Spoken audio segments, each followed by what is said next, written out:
Salut tout le monde et bienvenue sur The Mushroom Den.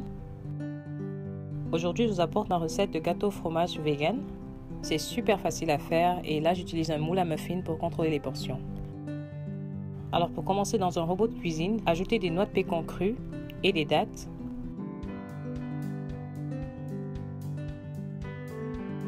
Ensuite, mélangez ou plutôt concassez jusqu'à ce que vous obteniez un mélange à peu près comme ça. Dans un mixeur, ajoutez des noix de cajou qui devraient avoir été trempées dans de l'eau pendant au moins 4 heures, du sirop d'agave, de la crème de coco, de l'huile de coco et au moins 3 cuillères à soupe de jus de citron.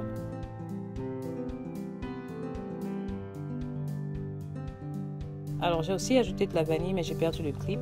Et tout ce qui reste à faire, c'est écraser jusqu'à ce que le mélange soit homogène et bien crémeux.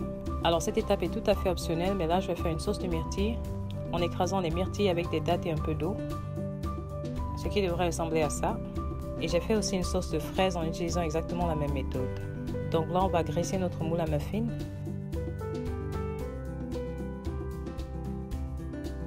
Et là je vais ajouter des papiers de cuisson que j'ai découpés en bandes fines pour que ce soit plus facile à sortir nos gâteaux de fromage quand ils sont prêts.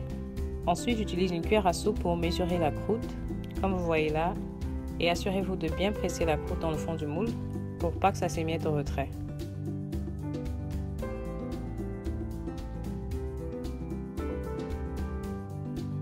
Donc là tout ce qu'il reste à faire, c'est ajouter notre crème de fromage. Secouez le moule un peu pour aplatir la surface du gâteau.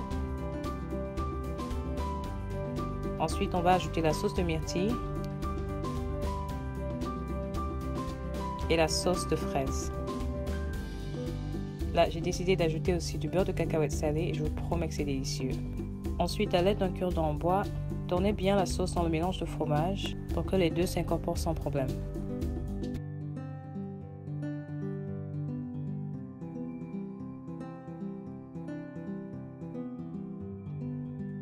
Là, tout ce qui reste à faire, c'est de passer le tout au fraiseur pendant au moins 4 heures. Et voilà à quoi ça devrait ressembler à la sortie. Alors à la sortie du fraiseur, laissez reposer pendant au moins 5 à 10 minutes avant d'essayer de les sortir du moule. Et voilà, vous avez des gâteaux de fromage vegan. Ils sont beaucoup plus sains et les portions sont parfaites. Un excellent dessert qui, à mon avis, est très important d'avoir à sa portée pour des jours où on a des envies.